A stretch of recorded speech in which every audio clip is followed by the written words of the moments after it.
మిత్రులందరికీ నమస్కారం.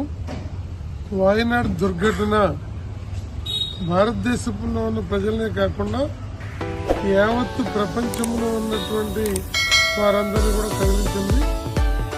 ఎన్నో ఇంతకన్నా పెద్ద ఘటనలు ఉన్నాయి, కానీ కొండ చర్యలు, అపారమైనటువంటి జలపాతం ఏకకాలంలో ఈ విధ్వంసానికి కారణమై ఒక అద్భుతమైనటువంటి పర్యాటక కేంద్రం ఇవాళ శ్మశాన వాటికను తలపిస్తున్నటువంటి పరిస్థితి.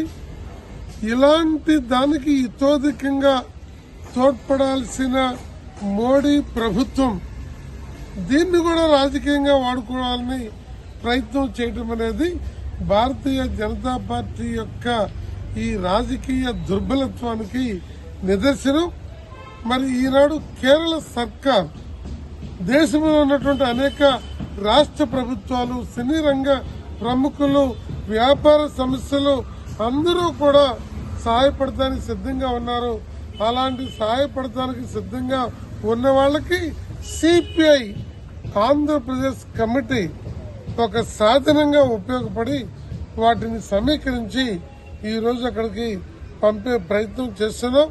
దీనికి మా పార్టీ రాష్ట్ర కార్యదర్శి రామకృష్ణ గారు, వనజ గారు, అలాగే మా శంకర్ గారు, కోటేశ్వర గారు, మరి పక్కన గుంటూరు జిల్లాలో అజయ్ కుమార్ గారు, మాల్యాద్రి గారు, ఇంకా అనేక మంది వీటిని సేకరించడంలో ఎంతో శ్రమ చేశారు.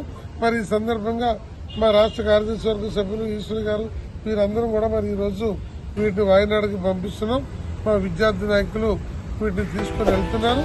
ఒక విపత్తు సంభవించినప్పుడు ఆంధ్ర రాష్ట్ర ప్రజలు అనేక దశాబ్దాలుగా వారికి బాసటగా నిలబడేటువంటి మనసుంది.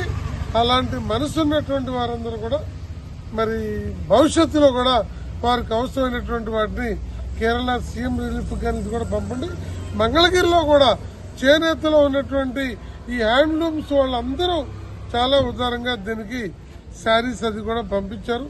వారందరూ కూడా ఈ సందర్భంగా ధన్యవాదాలు తెలియజేస్తున్నాం.